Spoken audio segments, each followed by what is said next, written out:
Alors, bonjour tout le monde, ou bonjour toute seule. J'ai l'impression qu'il n'y a personne encore. Voilà, j'ai l'air d'être connectée. Si, ça y est, je vois que 3 personnes. Alors, si ces 3 personnes, bonjour. Si vous pouvez me dire, me donner votre retour sur le son, sur l'image, si vous m'entendez bien, s'il vous plaît. Ça me permet de voir qui est connecté aussi.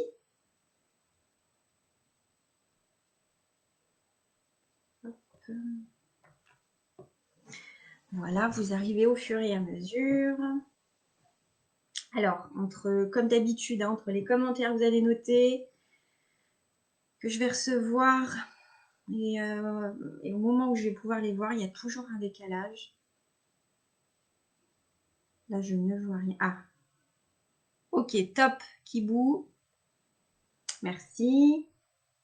Mélanie, coucou Mélanie. Ok, c'est tout nickel. Bonjour Pascal. Ok, tout a l'air super. Bon, et bien, bienvenue dans ce nouveau live. Voilà, vous arrivez un peu plus. Alors, le thème du jour, un peu banal quand même, le stress. Hein. On parle beaucoup du stress. Un peu banal, mais quand même, il fait bien partie de notre vie. Donc, c'est important qu'on en parle. Et moi, j'aime bien parler des choses d'une manière positive et de mettre en lumière, justement, toujours le bénéfice de ce de ce que l'on peut vivre, de ce qui peut se passer dans notre vie. Donc, je vais parler très positivement du stress. Est-ce que ça vous va? Alors, n'hésitez pas à mettre vos questions. Bonjour Valérie.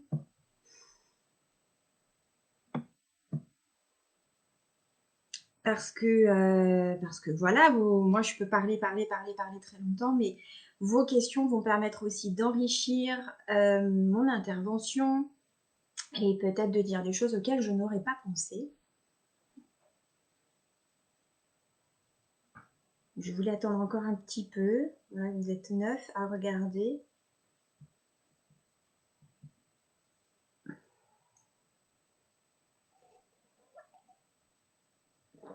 Alors, on va parler du stress, bien sûr, et des huiles essentielles. Et oui, on va voir comment déjà comprendre le stress. Alors, je ne vais pas faire, je peux parler vraiment très longtemps du stress. Hein. Il y a d'ailleurs un module qui s'appelle Aromazen chez Myrtea qui est dédié au stress.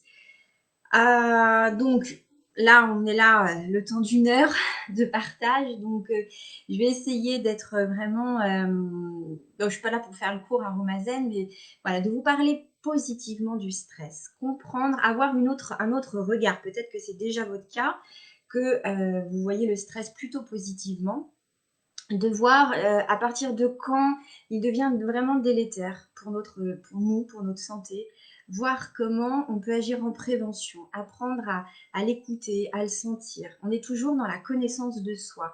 Et puis, eh bien, quand je me sens en état de stress, qu'est-ce que je peux faire? Qu'est-ce que je peux mettre en place, avec ou sans huile? Parce que ce qui est important pour moi aussi, c'est de toujours avoir en tête et dans le cœur de rester toujours le plus autonome possible. Les huiles essentielles sont un merveilleux outil pour nous aider à trouver de l'équilibre, à recevoir des réponses. Mais je vous avouerai qu'aujourd'hui, j'ai de moins en moins besoin des huiles essentielles parce qu'elles m'ont permis de développer énormément de choses à l'intérieur de mon être. Et voilà, je suis une grande stressée à la base. Hein. J'étais une enfant hyper angoissée, à beaucoup somatiser, jusqu'à il y a quoi? Jusqu'à ce que je rencontre les huiles en fait et que je fasse un gros travail intérieur. Donc là, quand je vous parle, je sens le stress, hein, parce que parler, m'exprimer, même si c'est qu'une vidéo et que vous n'êtes pas tous face à moi, je ressens quand même du stress. J'ai le cœur qui bat, je l'observe. J'ai chaud aussi, voilà, ça c'est les symptômes physiques. Mais je suis super heureuse, super contente de vous parler de ce sujet que j'affectionne beaucoup et puis de pouvoir peut-être voilà, vous aider à mieux le comprendre. Donc, Coucou Laurence, bienvenue. Donc bienvenue à toutes les personnes qui arrivent au fur et à mesure. Donc parlons du stress. Je ne sais pas vous quelle image vous avez du stress, comment vous le percevez, comment vous vivez avec. Ce stress, en fait, on a appelé, Charlène avait mis sur le thème de la conférence, enfin de l'intervention, agir sur le stress, comment s'en débarrasser. Alors, c'est très bien qu'elle ait mis ça parce que moi, je n'ai pas envie de vous apprendre à vous en débarrasser. Absolument pas. En fait, plus on veut s'en débarrasser, plus on veut l'éliminer en utilisant ces termes-là, plus on va créer de la résistance, en fait. Et en fait, c'est une hérésie de vouloir supprimer le stress parce que le stress est nécessaire dans notre vie. Il est physiologique, en fait. On ne peut pas l'éliminer, ce stress. Notre corps fonctionne aussi grâce au stress. Parce que derrière le stress, il y a tout un processus physiologique, il y a un processus émotionnel. Pour moi, si je devais résumer le stress en un mot, c'est adaptation. Le stress nous permet de nous adapter. Et si on est là aujourd'hui, toujours vivant, c'est grâce au stress. Ça, je pense que vous le savez, c'est une croyance humaine. Le stress nous a toujours permis de sauver notre vie. Et c'est à ça qu'il sert, en fait, à la base. Hein. Le stress, c'est tout un processus en lien avec notre cerveau reptilien qui nous permet de nous maintenir en vie, de nous mettre en mode survie quand c'est nécessaire. Et donc, ce stress, il y a des millions d'années, il servait surtout à notre survie, en effet, parce qu'on était très souvent en danger. Soit on devait fuir, soit on devait attaquer, soit on était en mode survie parce qu'il fallait chercher à manger. Donc le stress déclenchait, était là pour répondre à un besoin qui était vraiment physiologique en fait. Aujourd'hui, le stress n'est plus du tout le même. Les raisons, en fait, ne sont plus les mêmes. Avant le stress, la source de stress était vraiment purement extérieure, en fait. Enfin, pas que, non, bien sûr, si on a faim, voilà, le stress fait qu'on va chercher à manger. Mais aujourd'hui, ce que je veux dire, c'est qu'on n'a plus affaire à un ours, à une grosse bête, en se disant je fuis, j'attaque. Aujourd'hui, le stress, il est psychologique essentiellement. Et c'est en ça où c'est vraiment difficile à vivre parce que ça crée beaucoup de souffrance en fait. Et je pense que tant qu'on ne connaît pas ce à quoi on a affaire, eh bien, on va créer de la résistance et encore plus de souffrance. Alors, je me suis fait un petit cheminement des choses que j'avais envie d'aborder avec vous. Donc, vraiment une croyance qu'il faut bannir, c'est le stress. Le stress est un ennemi, le stress est à combattre. C'est des choses que j'ai bannies de mon vocabulaire parce que vraiment, derrière le mot stress, je dis il y a le mot adaptation. Il est toujours là pour nous permettre de nous adapter face à notre environnement. Peu importe ce que ça va toucher, peu importe qui ça va concerner. Et à côté de ce mot-là, on peut y mettre le mot challenge. Oui, derrière un stress, il y a un challenge. Qu'est-ce que j'ai à surmonter? Qu'est-ce que j'ai à dépasser? Est-ce que ça vous parle ce que je vous dis? Alors, Pascal qui dit il y a du stress positif. Tout à fait. Le stress est un cocktail déversé pour courir plus vite si je croise un dinosaure. Et tout à fait, voilà, c'est en lien avec notre survie. Aujourd'hui, on ne croise plus de dinosaures, on ne croise plus d'ours. Et pourtant, on va ressentir les mêmes choses que si c'était un lion ou un dinosaure, en fait. Imaginons, on travaille avec un patron qui a une façon de faire qui génère en nous beaucoup de stress. Eh bien, notre perception, on va le voir comme si c'était un gros dinosaure et un gros ours. Et ça va déclencher dans notre stress les mêmes sensations physiologiques. Coucou Alexandra. Donc, il est important de comprendre que le stress, pour comprendre déjà le stress en vous, tout simplement, il y a les sensations physiques qui sont dues, en fait, dans notre cerveau, enfin, dans notre corps, on a deux systèmes très importants. enfin, on a un système, pardon, qui s'appelle le système nerveux autonome. Ce système nerveux autonome, il a deux branches. Il a une branche sympathique et il a une branche parasympathique. Et ces deux branches-là, en fait, vont agir de manière opposée. Elles vont vraiment faire tout l'inverse, mais agir de manière complémentaire pour toujours nous maintenir en état d'homéostasie, en fait, pour nous maintenir en état d'équilibre. Et quand nous sommes face à un stress, quelque chose que nous percevons comme stressant, eh bien, c'est notre système sympathique, qu'on appelle aussi orthosympathique, qui va se mettre en alerte et nous permettre une mise en action. D'accord? Donc, quand on perçoit quelque chose de stressant, le stress, lui, il est là pour nous dire action, agis, fais quelque chose, prends une décision. Et c'est ce système-là qui va permettre d'amener dans notre corps, enfin qui va créer dans notre corps tout un tas de processus qui va nous permettre de fuir, par exemple, d'avoir beaucoup d'énergie dans le bas de notre corps, au niveau de nos jambes, pour courir, pour combattre, va nous permettre également d'avoir une meilleure capacité d'oxygénation au niveau pulmonaire, qui va augmenter notre rythme cardiaque pour avoir une meilleure aussi arrivée de sang dans nos tissus. Voilà, une meilleure vision, etc. On va aussi transpirer pour pouvoir refroidir notre corps aussi plus régulièrement. Enfin voilà, il va amener, et ça, cette branche-là, système nerveux sympathique, il est contrôlé par une hormone qu'on appelle l'adrénaline. Donc, poussée d'adrénaline, on va avoir dans notre corps toutes ces sensations-là pour nous permettre d'agir et pour nous permettre de prendre une décision. Qu'est-ce que je fais? Je fuis, j'attaque, je fais quoi? Alors aujourd'hui, comme je disais, on n'est plus face à un ours, un tigre ou un dinosaure. On n'est plus dans l'attaque ou la fuite. On est prendre une décision. Ici, je fais quoi? Voilà.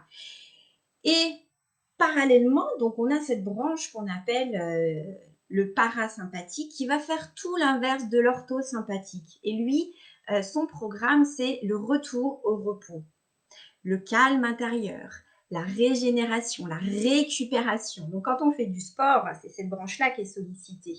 Et puis quand on fait de la méditation, quand on s'arrête de faire du sport, retour au calme, c'est celle-ci qui va être sollicitée pour vraiment permettre à notre corps de nouveau de calmer la machine pour pas qu'elle soit en surchauffe. Et cette branche-là, donc, qui va être l'hormone principale, c'est l'acétylcholine. Et l'acétylcholine, eh bien, elle va avoir une action sur tous nos organes, sur les muscles, etc., pour faire tout l'inverse de l'autre système.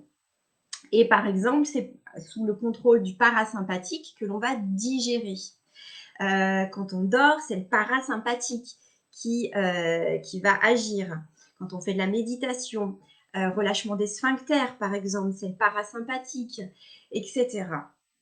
Donc, on a besoin en permanence de l'action de ces deux branches-là qui vont agir tout le temps, toutes les microsecondes, en fait, pour toujours qu'on soit en état d'équilibre. Et donc, aujourd'hui, cet état de stress qui peut être permanent, qui peut être régulier dans notre journée. Enfin, j'ai surtout envie de parler du stress qui dure en fait. Il peut même passer inaperçu. Il y a beaucoup de personnes qui font avec cet état de stress. Vous voyez, comme un fond de stress comme ça, qui se sentent pas forcément bien intérieurement, avec ou pas des somatisations, ou parfois on ne fait même plus attention qu'on a des somatisations, qu'on a mal au ventre, qu'on est oppressé au niveau de la poitrine, qu'on a du mal à respirer, etc. Et du coup, il va être important d'apprendre à s'observer, d'apprendre à se poser régulièrement cette question: comment je me sens? Pour voir comment on se sent et retrouver du pouvoir aussi. Et quand ce stress donc dure, eh bien le stress, il peut devenir très embêtant. Tout dépend de l'intensité du stress aussi, mais dites-vous que dès que vous êtes stressé, c'est le système orthosympathique qui est aux commandes, avec toutes les conséquences aussi que ça a sur notre corps. À un moment donné, c'est plus l'adrénaline qui est stimulée. Parce que l'adrénaline, c'est nous apporter une grosse décharge d'énergie d'un coup pour qu'on puisse agir, avec l'émotion aussi que ça peut avoir. Hein. Ça peut être de la dopamine, ça pourrait être du cortisol aussi, enfin, pas la sérotonine, n'importe quoi. Je voulais parler d'émotion, pardon, de peur. Ça peut être aussi de la grosse motivation, c'est pour ça que je parlais de dopamine, de la motivation à agir. Mais si la source de stress, enfin, si nous percevons toujours du stress et que nous n'arrivons pas à agir, à un moment donné, l'adrénaline, elle va laisser la place au cortisol. Le cortisol, ça va être l'hormone de l'endurance pour que l'on puisse tenir de cette façon-là sur la durée sans qu'il y ait de surchauffe. Alors bien sûr que si on dort, le système parasympathique il reprend le relais, ça se calme, mais vous voyez si notre orthosympathique, au bout d'un moment, il est vraiment surstimulé, notre corps est immergé de cortisol en permanence, eh bien notre sommeil va être aussi perturbé. Donc on va de moins en moins bien se régénérer, se reposer. Et puis, ça va avoir un impact également au niveau mental. On va manquer de clarté, on va tourner en boucle avec toutes ces pensées négatives que ça peut avoir, mais ces pensées négatives vont continuer, vont également avoir un impact sur notre physiologie, etc. Donc, on peut arriver vraiment à un état d'épuisement. Et l'état d'épuisement, c'est vraiment quand le corps il est plus en capacité de fournir notamment du cortisol et qu'il a tout donné et qu'on n'a toujours pas su prendre de réelles décisions, d'actions qui étaient plus justes pour nous. Et gentiment, on perd vraiment en énergie et on arrive à l'état d'épuisement. Et alors cela va vraiment s'exprimer aussi d'une manière différente en fonction de chacun, de nouveau en fonction de comment on arrive à se régénérer, quelle est l'intensité du stress, quelles sont les capacités de notre corps aussi. Donc d'où pour moi l'importance de toujours rester vigilant, attentif à comment je me sens. Et quand on se sent, quand on perçoit qu'il y a quelque chose qui n'est pas juste ou pas bien dans notre corps ou qu'on se sent pas bien, c'est prendre le temps d'observer. Ça, c'est vraiment une clé fondamentale pour apprendre à voir comment je me sens et tiens, je suis stressée en fait. Alors, c'est pas le gros stress avec les grosses palpitations, mais qu'est-ce qui me stresse? Qu'est-ce qui s'est passé dans ma journée qui m'a stressée? Et comme je vous disais, aujourd'hui, le stress, il est psychologique. Et derrière le mot stress, on va mettre énormément de choses. Et on est tous là à stresser régulièrement, mais pas pour les mêmes raisons, pas pour les mêmes causes. Parce qu'en fait, on pourrait être plusieurs, on pourrait tous être là ensemble à vivre un fait comme ça extérieur à nous, un fait très important qui pourrait nous déboussoler. Et pour autant, on ne réagirait pas de la même façon face à ce fait. Cela ne nous impacterait pas de la même façon. Pourquoi? Parce que nous n'allons pas le percevoir de la même façon. Donc, il est important qu'on comprenne aussi qu'aujourd'hui, ce stress qui est psychologique est question de perception. La façon dont on se sent finalement ne dépend pas du fait à proprement parler, mais dépend vraiment de la manière dont on va percevoir et interpréter notre réalité, notre environnement. D'accord? Est-ce que ce que je vous dis vous parle? Alors, je ne vois pas de nouveaux commentaires.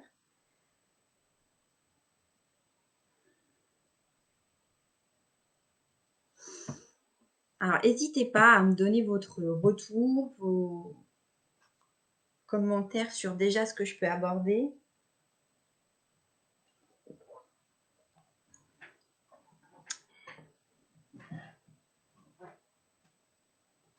Et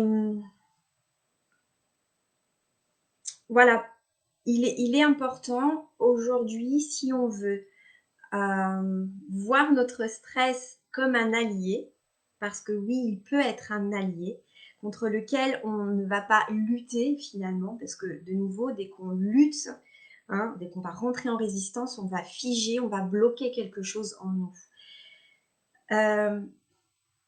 La vie, c'est quoi?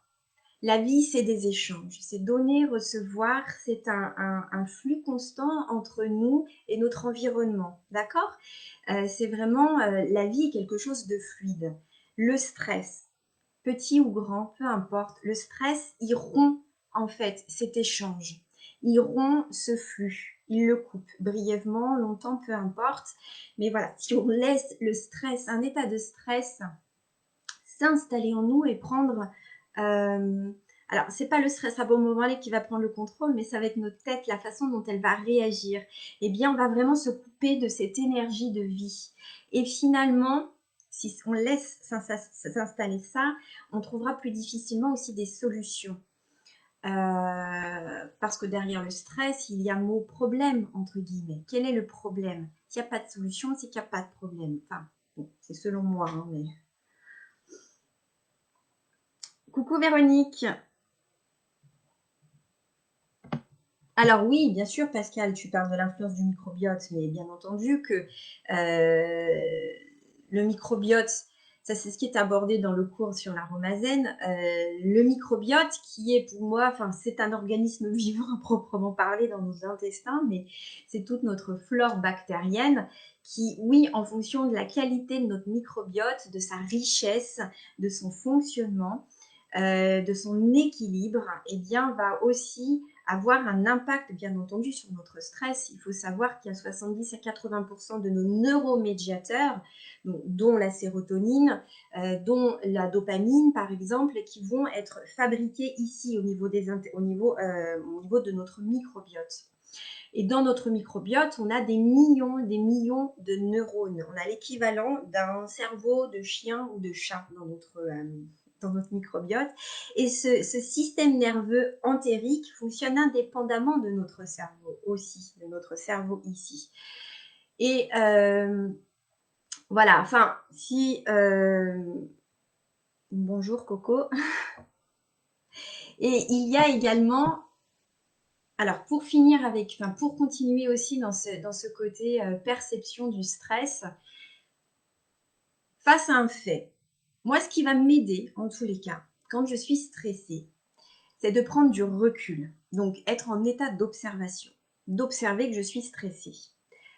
Je peux l'observer, moi, quand je suis stressée, parce que je vais être énervée, parce que je vais manquer de patience, parce que je me sens d'un coup envahie, voilà, ou que je suis en difficulté à gérer quelque chose.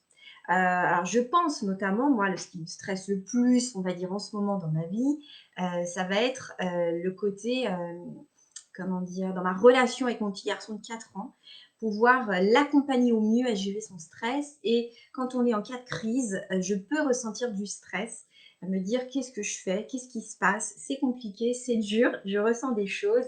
Là, ça, c'est un état de stress. Et du coup, je prends toujours, je ne laisse plus durer un état de stress, je me pose, j'observe.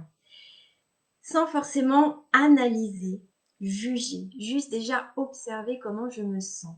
Et qu'est-ce que qu'est-ce que cette situation, que ce soit cette personne, que ce soit un événement, qu'est-ce que ça réveille en moi, qu'est-ce que ça déclenche sur un plan physique, comment je me sens physiquement, est-ce que j'ai mal quelque part, est-ce que c'est rigide, est-ce que c'est coincé, comment je me sens émotionnellement, psychologiquement, quelles sont mes pensées, d'accord? Qui dit perception va dire interprétation, va dire pensée. Donc prendre le temps de voir comment je vis ça et quelles sont mes pensées par rapport à ça. On peut très bien s'arrêter ici, déjà dans un premier temps, mais ça permet déjà de poser les choses. Et ça permet de prendre du recul et de prendre conscience aussi que oui, quand il a dit ça, quand il a fait ça, ça a réveillé ça en moi. Je me suis sentie en incapacité d'agir. Je me suis sentie envahie. Je me suis sentie... Voilà, vous voyez, on revient au je. Je me sens de cette façon-là. Coucou Marie, c'est ma maman. Et donc, c'est un retour à soi. En fait, le stress, quand je vous dis c'est un allié, parce que si vous ressentez du stress, c'est que vous percevez qu'il y a une difficulté. c'est que vous percevez qu'il y a un problème, qu'il y a une situation qui vous met dans l'inconfort. Tout à l'heure, Pascal, tu parlais du bon stress. Oui, pour moi, le stress, au premier abord, il est bon. Après, il y a le stress très négatif quand il s'installe. Mais le stress, il est là pour nous permettre de nous adapter à notre environnement. Il est là pour nous dire, cherche une solution, fais autrement, fais quelque chose, agis. Mets en mouvement ce que tu sens que ça bloque. Et c'est du coup, cet inconfort est aussi nécessaire. On en a besoin de sortir de notre zone de confort, d'être dans l'inconfort pour justement expérimenter d'autres parties de nous, pour vivre des choses peut-être auxquelles voilà, on ne vivrait pas si on était seul, et pour pouvoir grandir, pour pouvoir comprendre des choses en nous. Donc de nouveau, peu importe quand c'est quelque chose d'extérieur qui vient réveiller ce stress, c'est de se dire mais qu'est-ce que ça réveille, qu'est-ce que ça va me permettre de faire grandir en moi, de comprendre, de prendre conscience. Vous voyez, il y a des questions comme ça à se poser. Donc derrière le mot stress, oui, pour moi le stress est peut-être un outil de développement personnel pour apprendre à se connaître. Ça vous parle ce que je vous dis ? Et ce stress, donc là, c'est un stress, ça peut être un stress aigu qui est bon, qui nous fait sortir des sentiers battus et qui nous permet de grandir. Alors quand je dis il est court, court, c'est pas forcément 5 minutes, ça peut être quelques jours, ça pourrait être une semaine. Imaginons, j'ai une conférence à faire.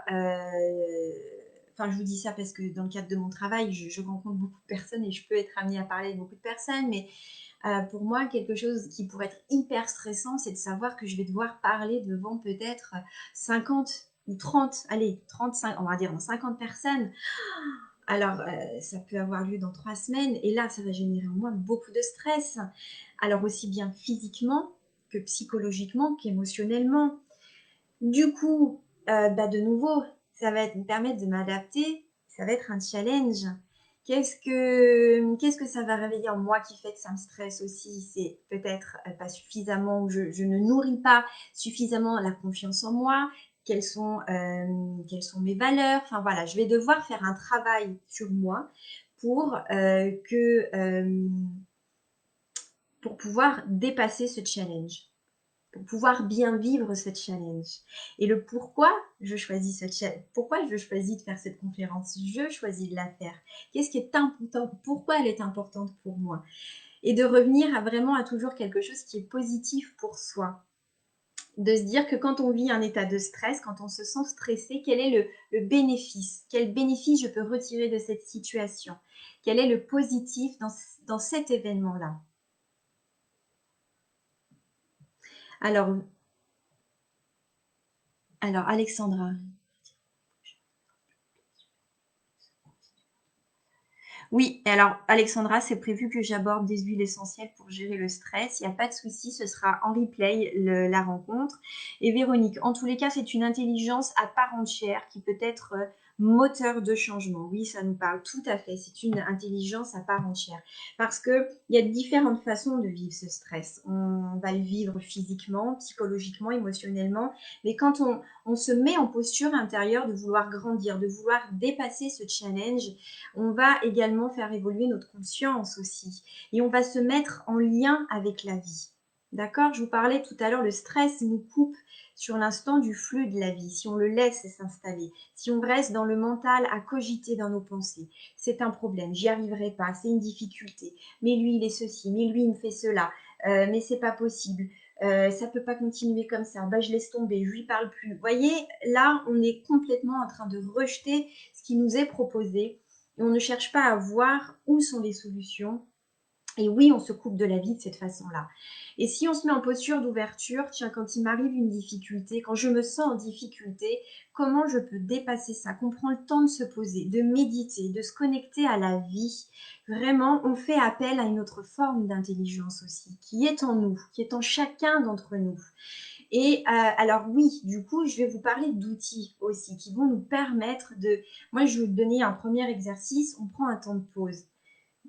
j'ai envie de dire que chaque jour, il nous est nécessaire dans notre vie aujourd'hui de prendre des pauses, de se mettre en pause, d'observer. Vous voyez, on se recentre sur soi, on se connecte à son monde intérieur et on prend le temps de sentir en nous comment nous vivons cette situation.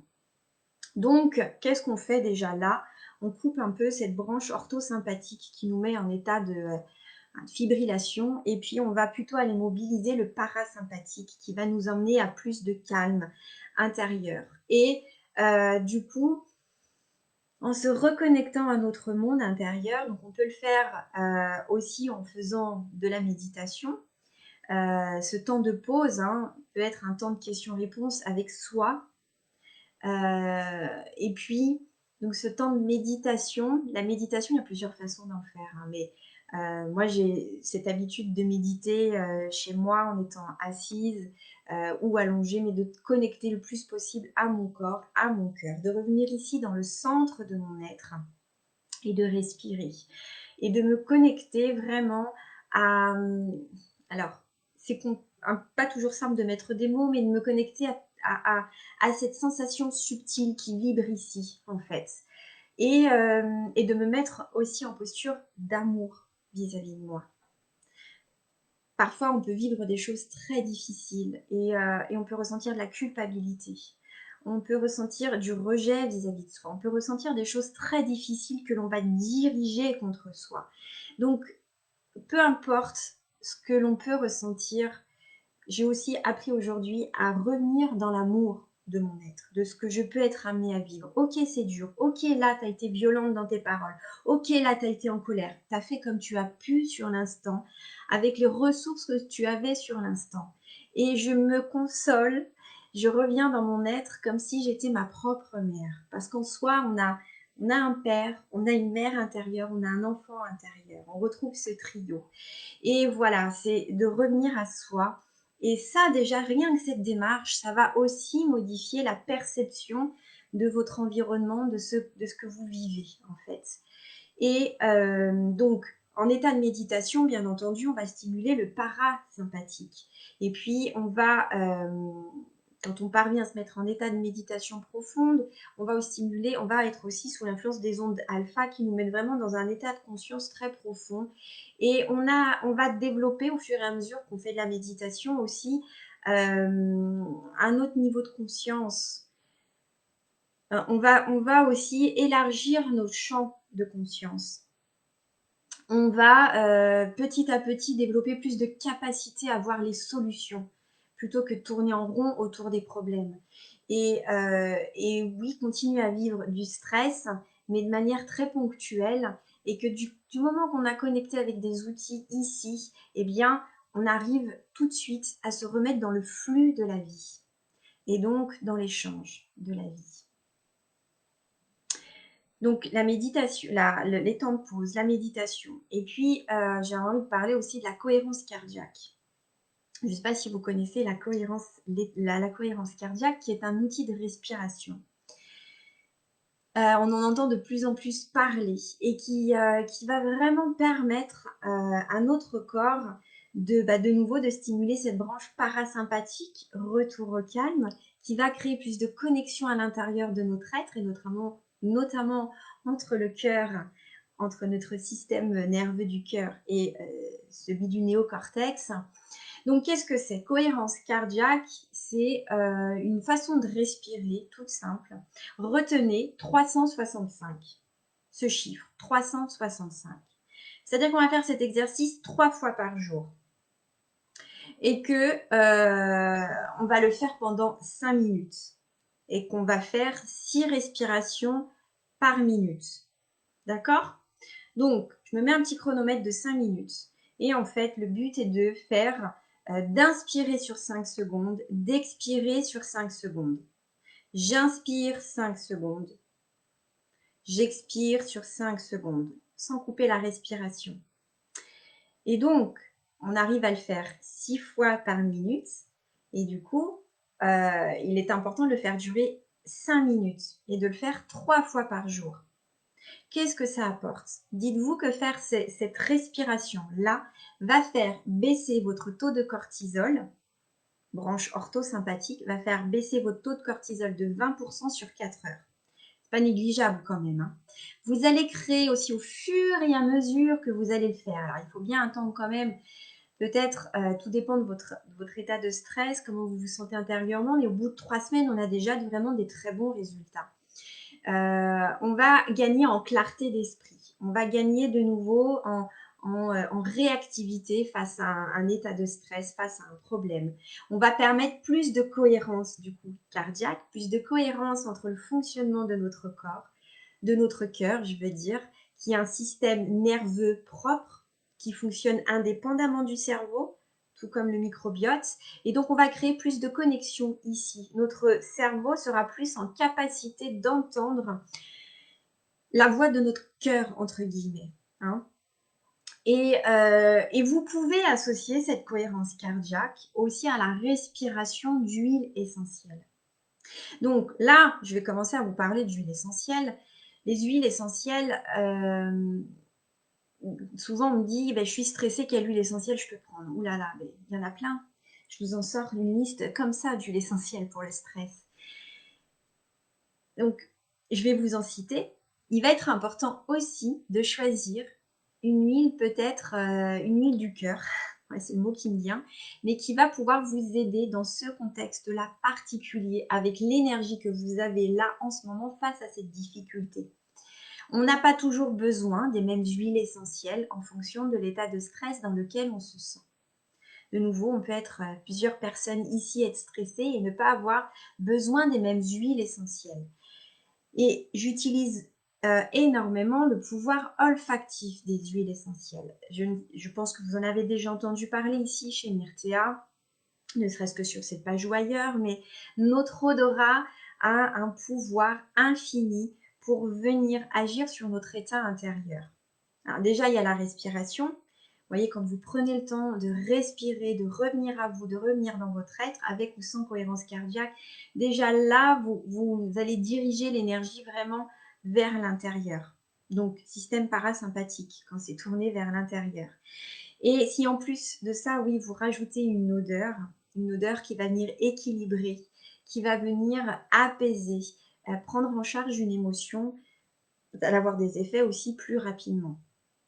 Vous pouvez cibler, alors il y a 2 familles biochimiques très intéressantes pour le stress. Je vous aborde là rapidement, mais les premières auxquelles je pense, ce sont les esters.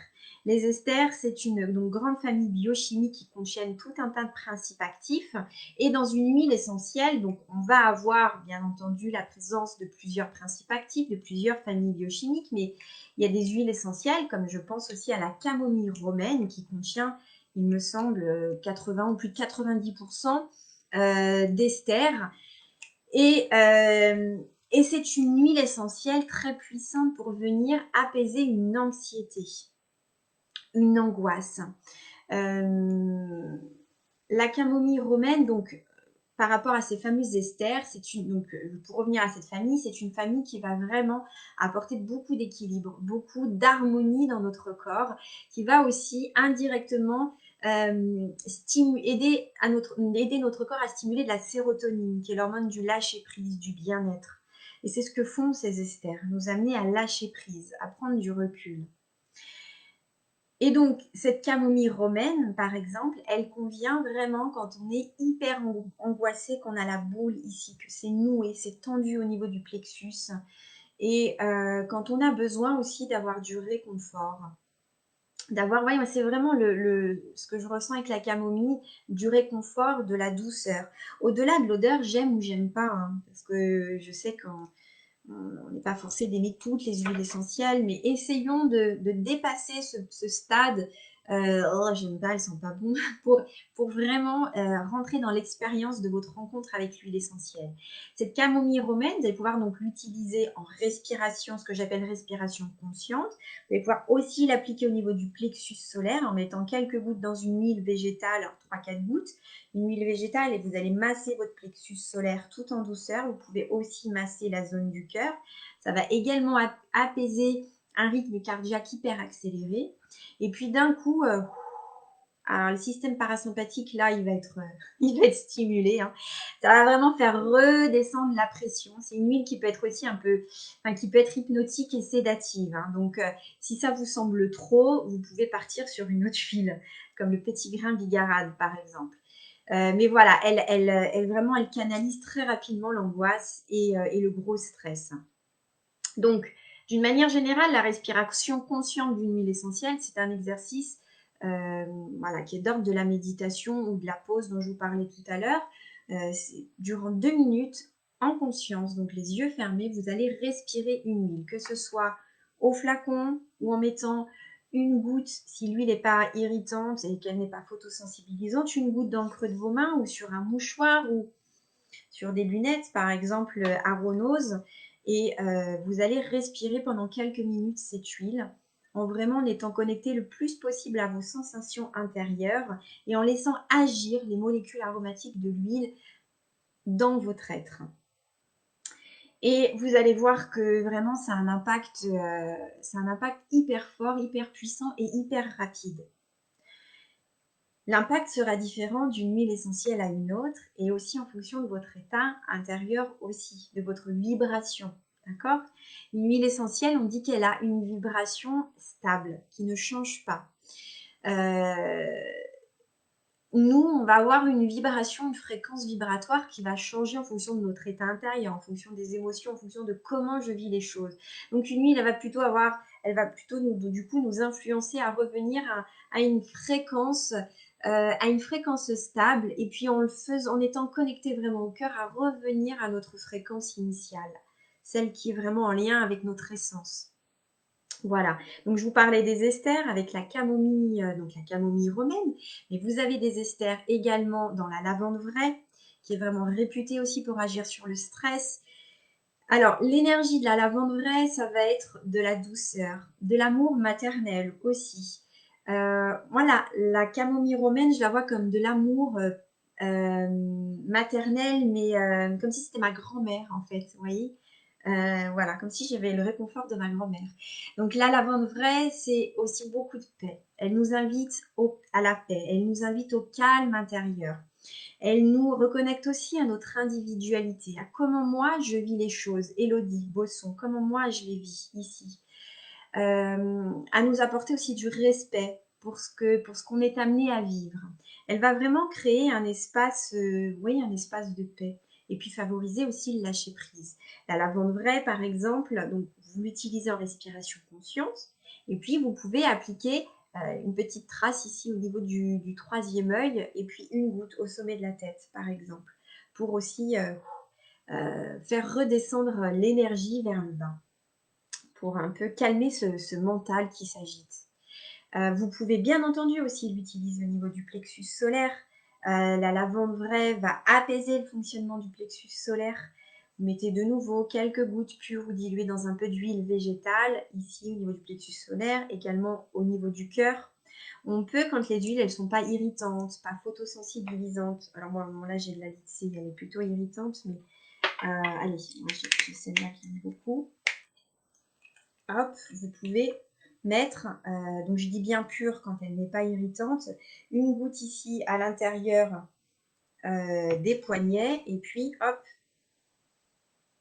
frottez vos deux poignets. Alors vous allez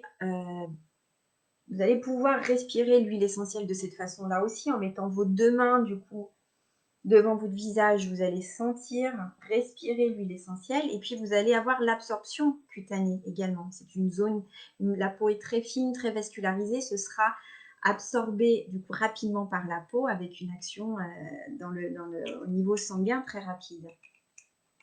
Ça peut être une façon rapide d'utiliser l'huile essentielle. Mais quand il y a besoin de stopper ce stress rapidement, de retrouver ses esprits, on respire, on se pose, on respire, on revient à soi. Voilà. Donc, je vous ai parlé de la lavande vraie, petit grain bigarade, qui contient aussi beaucoup d'esters. Ce petit grain bigarade, c'est 3 huiles essentielles bien connues pour le stress, mais vraiment toutes les 3 différentes. Le petit grain bigarade qui est aussi facile d'emploi, qui n'est pas irritant au niveau de la peau. Il va apporter aussi beaucoup d'équilibre, beaucoup d'harmonie. Il va agir même sur les cas de stress très extrêmes et de l'angoisse aussi, hein, mais il pourrait agir, j'ai envie de dire vraiment quand je parle d'extrême, ça peut être des névroses, hein, des grosses angoisses, des TOC même, troubles obsessionnels compulsifs. Il va apporter de l'équilibre et de la structure. C'est comme ça que je le perçois. Vraiment, il va nous structurer. Quand on est stressé et qu'on laisse le stress nous envahir, qu'on perd le contrôle quelque part, et que c'est beaucoup le mental qui est dominé avec les pensées négatives, qu'est-ce qui se passe? On se disperse. Donc, on se coupe de la vie, du flux de la vie, et on se disperse. On peut courir dans tous les sens et finalement, on n'agit pas. Et on n'est pas efficace non plus. Mais je trouve que le petit grain bigarade va apporter de la structure et va venir nous remettre ici, dans notre corps, dans notre cœur. Et puis calmer aussi très rapidement le mental, favoriser la concentration également et nous aider à avoir accès à plus de solutions rapidement. Voilà ces 3 huiles-là. Je regarde un peu ce que vous avez mis.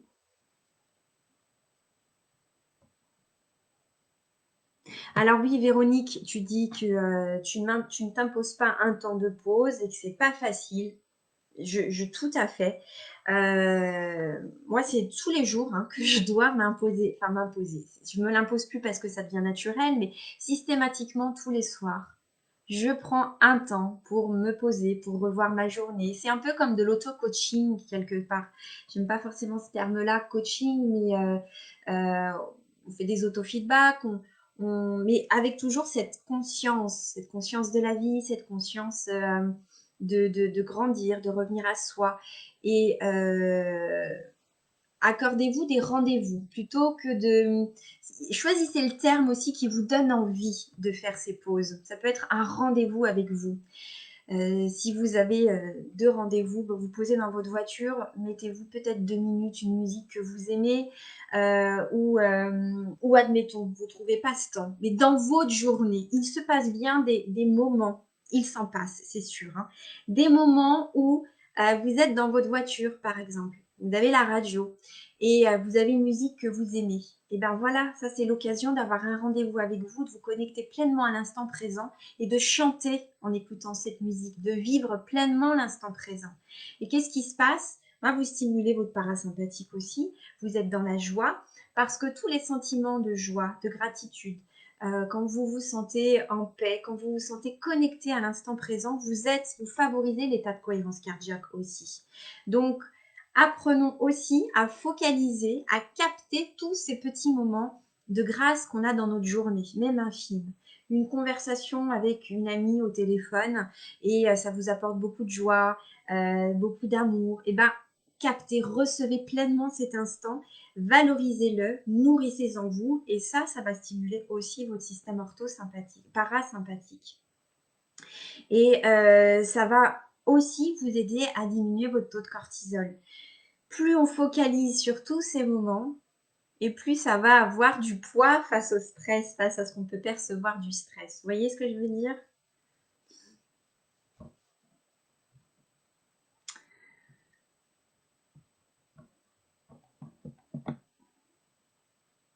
Alors, je lis tout ce que vous mettez.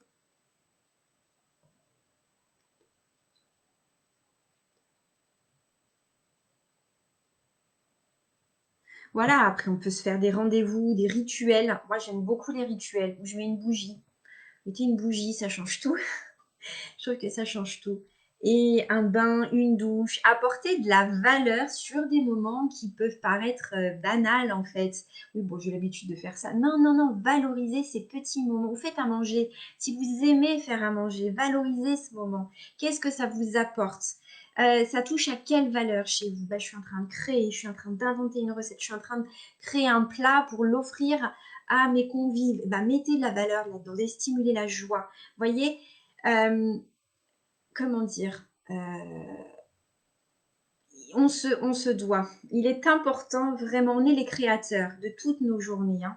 Il y a ce qui dépend de nous et de ce qui ne dépend pas de nous. Mais en majorité, notre état intérieur ne dépend que de nous et donc de notre perception des choses, mais de vraiment de se créer des moments comme ça qui vont nous faire du bien. Et vous allez pouvoir, bien entendu, je vous parle des huiles individuellement, mais on peut faire des synergies, comme Laurence, tu nous parles de mélange. Bien entendu que si vous connaissez l'aromathérapie, vous pouvez créer vos mélanges. On peut tout à fait mélanger ces 3 huiles essentielles-là que je vous ai citées. Il y a différentes façons aussi de faire des mélanges en fonction des odeurs, en fonction de la personne, en fonction de soi, de notre état intérieur, etc. Pour vous donner aussi d'autres huiles différentes, il y a la Lycée citronnée que j'aime énormément. Alors, elle est un peu plus difficile parce qu'elle est irritante au niveau cutané. Donc, il faudra toujours diluer cette huile essentielle. Vous allez pouvoir l'appliquer ici au niveau du plexus, mais je dirais 2 gouttes de Lycée dans une demi-cuillère à café d'huile végétale, au moins, pour pouvoir l'appliquer ici parce qu'elle est très irritante. On ne mettra pas de Lycée pur ici, il faudra la diluer. Mais son odeur, vraiment, apporte énormément de joie, énormément de légèreté.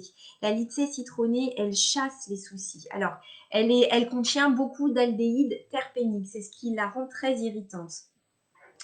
Euh, mais voilà, elle va nous aider en tous les cas à prendre du recul avec tout ce qui est inquiétude, soucis. On dit qu'elle connecte aussi à quelque chose de très spirituel dans notre vie. Alors quand je dis spirituel, mais elle peut nous aider vraiment à voir toute l'aide que l'on peut recevoir de la vie. Elle est aussi associée à la présence des anges. Donc on peut quand on croit aux anges, quand on aime la compagnie des anges, diffuser de la Lycée citronnée pour se sentir soutenu dans notre vie, pour appeler l'aide, en fait, l'aide de la vie dans notre vie. Et elle est fantastique en diffusion, la Lycée citronnée. Elle se marie très très bien avec ylang-ylang, je trouve, et lavande aussi, lavande vraie. Donc, respiration consciente, vous pouvez l'appliquer sur la peau diluée et la diffuser. Mais toujours la diluer parce qu'elle est irritante. Les conifères. Les conifères aussi, je les aime beaucoup. Et alors, ils sont peut-être pas dits anti-stress à proprement parler, mais quoique beaucoup de conifères contiennent des esters. Et je pense notamment au sapin pectiné et à la pruche aussi.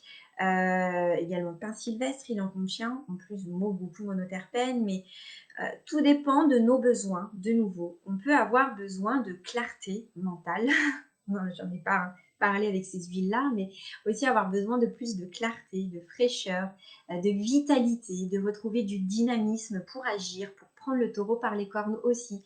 Et on peut se diriger vers des huiles un peu plus peps, donc le pin sylvestre, on a l'épinette noire aussi, pruche, sapin pectiné, c'est encore pas tout à fait la même énergie, mais j'aime beaucoup la pruche. La pruche, elle peut avoir ce côté antidépresseur, très calmante au niveau psycho-émotionnel. Et moi, j'aime beaucoup faire des bains avec les conifères, notamment avec la pruche. J'aime beaucoup cette odeur. Elle favorise le lâcher-prise. Et elle nous rend aussi, j'ai envie de dire, amoureux de la vie. Hein, de ne plus voir la vie comme une lutte permanente. D'accord? La vie n'est pas une lutte, n'est pas un combat. Elle est à vivre tout simplement. Qu'est-ce que j'avais noté d'autre? On avait noté là. Ah, allez, et oui, puis on a les agrumes.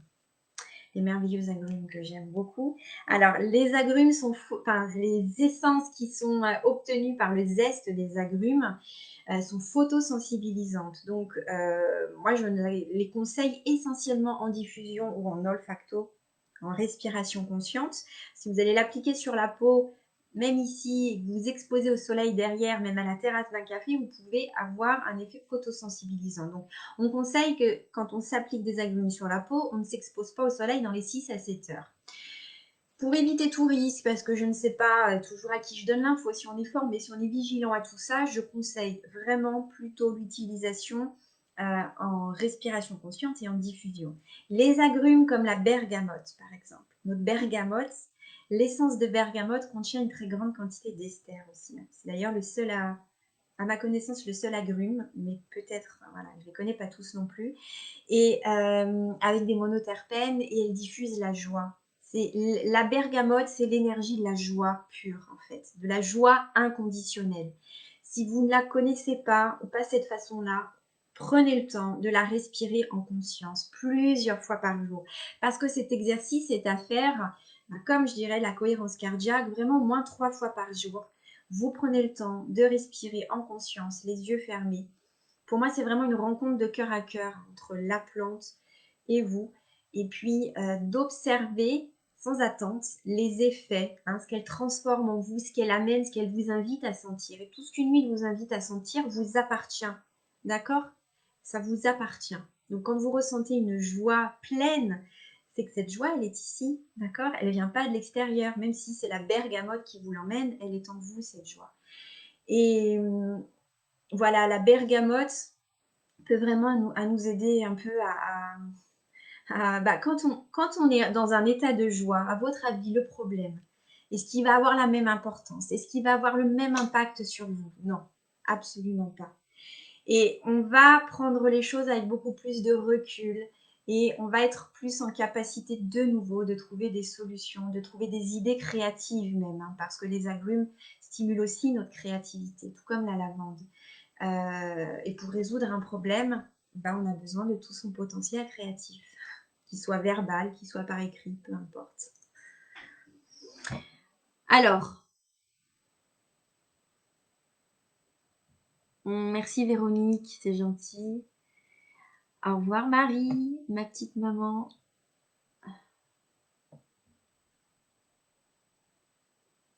Alors, Laurence, tu nous dis que la Litsé peut te donner des maux de tête. Oui, ça peut arriver avec certaines huiles essentielles. Moi, ça peut m'arriver avec la lavande, ça peut m'arriver avec ylang-ylang, par exemple. Je peux avoir des maux de tête avec certaines huiles. J'ai pas d'explication scientifique, j'ai envie de dire, pour ça, mais ça, moi, c'est pas toujours le cas. Observe si systématiquement tu respires de la Litsé, tu as mal à la tête. Tu as mal à la tête au bout de combien de temps? Est-ce que c'est au bout de 2 minutes? Est-ce que c'est au bout de 10 minutes? Parce qu'on peut saturer. Respirer une odeur, c'est respirer une information. Et on peut à la fois saturer nos récepteurs olfactifs, mais saturer au niveau de l'odeur, que ce soit trop. C'est important de s'écouter aussi, parce que vous vous nourrissez par l'odeur, comme on se nourrit par ce qu'on entend, par ce qu'on voit, etc. Et on peut être rassasié d'une odeur aussi. Donc notre corps peut aussi dire, là c'est trop. On peut se poser la question, est-ce que c'est l'odeur qui me dérange? Qu'est-ce qui peut générer ce symptôme ou cette expression-là de mon corps quand je respire cette odeur? Voilà, il y a des odeurs entêtantes. Parfois, d'un laboratoire à l'autre, il y a des subtilités, il y a des choses qui changent et on peut ne pas avoir les mêmes résultats. Si c'est systématique, si dès que tu ouvres le flacon, tu as mal à la tête, bon, insiste pas. Tu peux peut-être l'utiliser en dilution, diluer avec de l'huile végétale, ou plutôt que de la respirer au flacon ou dans les mains, on peut en mettre vraiment une trace sur un mouchoir, vous voyez, pour que l'odeur soit moins imposante, moins importante, et pour peut-être s'en imprégner d'une manière plus légère. Ça, c'est aussi possible de faire de cette façon-là. Alors, Mélanie, tu me dis, le petit grain bigarade, il est top car il apporte de la structure, il calme. Ouais, tout à fait. Ouais, oui, c'est ça, parce qu'il stimule notre concentration aussi. Donc, il nous permet aussi de rester focalisé sur notre objectif. D'accord, tu ne crées pas tes mélanges, Laurence, tu les achètes déjà tout faits. Et du coup, c'est vrai que quand on connaît bien les huiles essentielles, après, on va pouvoir personnaliser ces mélanges, adapter nos mélanges en fonction de nos besoins. Moi, j'avoue, j'en fais rarement parce que j'aime bien changer. Et quand je fais un mélange, tout dépend de la quantité qu'on va faire. Il faut bien se dire qu'au bout de 6 mois, 1 an, tout dépend de l'huile végétale qu'on a mis et la concentration, il peut s'être oxydé et du coup être moins efficace. Donc pour éviter les gaspillages, j'évite de faire des trop grands flacons, des trop grands mélanges. Je pars plutôt sur des petits. Ou alors moi je fais un peu du ponctuel, c'est-à-dire dans un petit excipient, dans un petit contenant, je mets, je sais pas, ça peut être l'équivalent de 5 ml, et puis mon mélange d'huile essentielle, et je l'utilise soit sur la journée, soit sur 2 jours, en protégeant. Et puis ça me permet de ne pas gaspiller, parce que j'ai pas toujours les mêmes besoins en huile essentielle, peu importe que ce soit physique, psychique, émotionnel ou énergétique.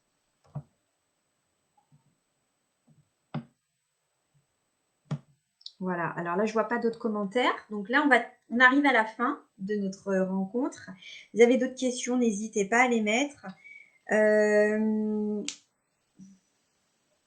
Je regarde si j'ai dit tout ce que j'avais envie de vous dire.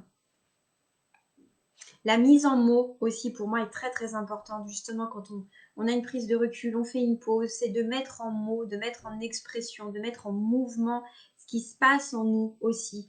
Ça va permettre de nouveau, de désacraliser aussi ce stress, de décristalliser, je veux dire, plutôt ce stress. Et puis, d'un coup, on se dit, bon, bah, c'était pas si grave, en fait, hein, parce qu'on s'en fait une montagne. Et de bien vous dire que derrière toute perception, il y a une interprétation, il y a nos pensées. Nos pensées sont des vibrations, nos pensées sont créatives. Donc, apprenons à, euh, à observer la qualité de nos pensées et puis à plutôt, pendant ces temps de pause, à voir toujours les choses, enfin, avoir les choses le plus positivement possible, le plus bénéfique possible pour soi. Ça va vraiment, nos pensées vont changer. En changeant nos pensées, je veux dire, on va vraiment changer l'impact qu'elles vont avoir sur notre corps, sur notre physiologie. Parce que n'oubliez pas que on a une pensée, plus une pensée, plus une pensée, plus une pensée, plus une pensée, on a un scénario, on a une histoire qu'on se raconte et auquel on croit fortement, d'accord? Et ces pensées-là vont nous donner une interprétation, bien entendu, de notre réalité. Et c'est donc, ces pensées vont amener, vont créer une émotion. Ça peut être de la peur, ça peut être de la tristesse, ça peut être un sentiment de rejet, d'abandon, peu importe.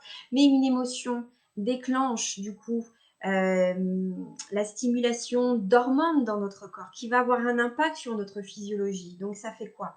Système orthosympathique ou système parasympathique? Donc souvent, si c'est de la peur, si c'est de la tristesse, enfin de la peur, on est plus sûr de la peur très forte. Euh, enfin tout ce que de toute façon, il y a deux émotions importantes, peur et amour. Donc tout ce qui est derrière la peur, on va retrouver de la tristesse, de la mélancolie, du rejet, de l'abandon. Ça va s'exprimer d'une différente façon, mais il y a souvent une peur derrière. Bref. Et donc cette peur va stimuler l'orthosympathique et générer du stress dans notre corps et générer dans notre comportement aussi, eh bien, notre comportement va être à l'image de nos pensées. Et le résultat va être à l'image de nos pensées pour venir confirmer nos pensées. Voyez, on crée une boucle. Là, je vous ai fait l'exemple du cercle vicieux, mais à nous de créer le cercle vertueux plutôt. Et à la racine de ces pensées, on a quoi? On a nos valeurs. Est-ce qu'on est en lien avec nos valeurs? Est-ce qu'on les honore, nos valeurs, nos croyances? Est-ce qu'elles sont constructives? Est-ce qu'elles sont limitantes? Est-ce qu'elles vont nous permettre d'avoir accès au plein potentiel de notre être ou plutôt nous couper de tout notre potentiel? Il y a nos conditionnements, il y a nos schémas, il y a tout ça, en fait, à la racine de nos pensées. Et c'est tout ça qui va nous faire percevoir la réalité de telle ou telle façon, qui va nous faire interpréter ce fait comme étant une grosse difficulté, un gros challenge. Vous voyez ce que je veux dire? Mais la vie, ce système est bien fait parce qu'il n'y a rien de figé et qu'à tout moment, notre perception des choses peut changer. Je peux, là par exemple, je vois ce fait, je le vois de telle façon, je prends le temps de me poser, j'observe, j'analyse, je prends le temps de voir l'impact de tout ça, et bien ça me permet de voir cet objet sous différents angles, d'avoir d'autres perceptions, d'avoir accès à d'autres solutions. Et ça, c'est aussi possible quand on en parle, quand on échange, seul ou avec d'autres personnes aussi. Donc, voilà en quoi, pour moi, le stress nous permet toujours de nous adapter à notre environnement, mais de revenir à soi, de voir ce qui est juste pour soi, de se reconnecter à ses valeurs, à ce qui est important pour soi, de se faire respecter, par exemple, de s'honorer. Enfin, toujours revenir au soi. Qu'est-ce qui fait que je perçois les choses de cette façon-là? Et quelque part, c'est vraiment un moyen de grandir, un moyen de s'élever, un moyen de changer et de transformer les choses. N'oubliez pas que c'est comme cela que nous avons évolué, grâce au stress, et que nous continuons encore à évoluer. Et que tout ce qui se passe en ce moment dans notre vie est là pour nous faire évoluer, est là pour nous faire grandir. Il y a toujours plusieurs lectures dans la vie. Je décide de lire la vie de quelle façon? Est-ce que je veux la lire de sorte à ce que ce soit le plus bénéfique possible, qu'elle m'apporte de l'amour, de la joie, que je me sente bien? Ou est-ce que je veux lire la vie et que ça me rende triste, que ça me coupe des autres, que ça me fasse ressentir de la colère, de la haine pour les autres et du coup pour moi? Parce que tout ce que l'on va rejeter à l'extérieur, c'est déjà des choses que l'on sent pour soi. Et on se fait déjà du mal pour soi. Ça vous parle ce que je vous dis? Donc, n'oubliez pas qu'il n'y a pas qu'une seule lecture de la vie, il n'y a pas qu'une seule vérité, qu'il n'y a pas qu'une seule façon de faire et qu'une seule façon d'agir aussi. Il y a toujours plusieurs perceptions, plusieurs angles de vue. Donc apprenons toujours à nous adapter, à voir les choses autrement. Rien n'est figé, on évolue. Aujourd'hui, je pense ça, demain, je penserai encore différemment. Ça va encore évoluer. Chaque jour, on grandit. Donc le stress, il est là pour nous faire grandir. Et je vous invite vraiment à ne plus avoir ce côté lutter contre le stress, l'éradiquer, l'effacer de notre vie, c'est impossible. C'est impossible. Le stress, c'est un fonctionnement normal de notre corps. Essayons plutôt d'optimiser tous ces effets pour pouvoir bien grandir. Alors Pascal, somatisation, bah oui, mais comme je t'ai dit, hein, ça dure 1 heure. Hein, je ne peux pas parler de tout en 1 heure. Parce que oui, bien sûr que je vous ai parlé, moi si, j'en ai parlé de somatisation. J'ai pas mis le mot somatisation, mais j'ai parlé de notre corps. Notre corps exprime des choses de lui. Quand on revient à soi, on observe les sensations dans notre corps. Eh bien, c'est donner aussi la parole à notre corps. Tiens, j'ai mal au ventre. Quand je suis stressée, ça fait quoi dans mon corps? Où ça se cristallise le stress? Ici, au niveau du plexus, au niveau du cœur, au niveau du dos, c'est coincé. Donc, en effet, une somatisation, c'est un moyen pour notre corps à essayer de relancer en fait l'énergie qui est bloquée, l'émotion qui est bloquée, qui est cristallisée à un endroit de notre corps.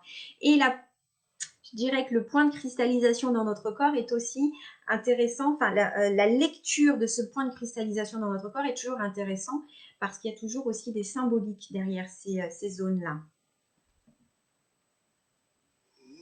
Alors oui, on arrive à la fin, donc du coup, on se dit au revoir.